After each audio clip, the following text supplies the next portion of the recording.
Foreign policy toward Israel begins in Reverend John Hagee is the pastor of San Antonio's Cornerstone Church. He's one of Israel's strongest U.S. supporters and the founder of Christians United for Israel, a group that lobbies for pro-Israel policies. If we can get 50 million evangelicals in America to join hands with 5 million of the Jewish people in the United States of America, it will be a marriage made in heaven. Reverend Hagee says his friendship for Israel is part of his effort to fight anti-Semitism. Anti-Semitism is sin, and in Christian theology, sin damns the soul. It is absolutely ludicrous for Christians to worship the dead Jews of the past, Abraham, Isaac, and Jacob, while ignoring the Goldbergs that live across the street. The Goldbergs are the family of Jesus Christ. But Hagee has also said his support of Israel derives from passages in the Bible. Those passages prophesize that the end of days depends on the Jews ruling the whole biblical land of Israel. But he says that's not his sole motive in backing Israel. We do not support Israel for any end-time scenario. We support Israel for Bible reasons that have been there for 2,000 years. Israeli leaders have welcomed Hagee and the support of evangelicals. Asher Yarden is Israel's consul general in Texas. As we say, a friend in need is a friend indeed.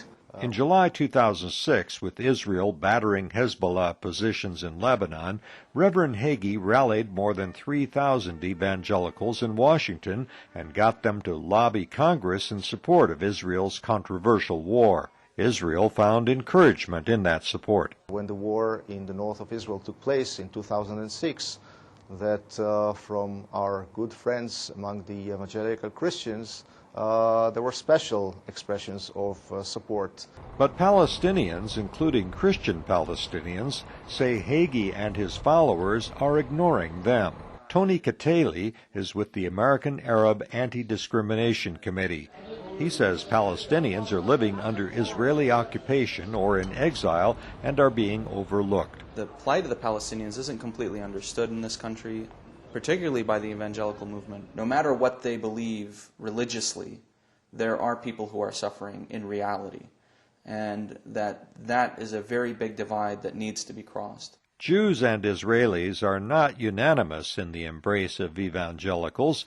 Jews who support territorial compromise with the Palestinians oppose the relationship because many evangelicals want Israel to continue the occupation of Palestinian areas. Some Jews are put off by the Judgment Day beliefs of evangelicals. But Mark Friedman, executive director of the Jewish Federation of San Antonio, says he stands by Hagee. From a personal perspective, I think that I'm a lot more worried about an Armageddon that might come from Iran than I am from any Armageddon that is premised in theology.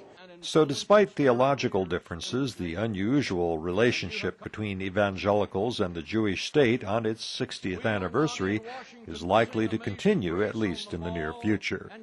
Greg Flakus, VOA News, San Antonio, Texas. And you have come to Washington for one reason.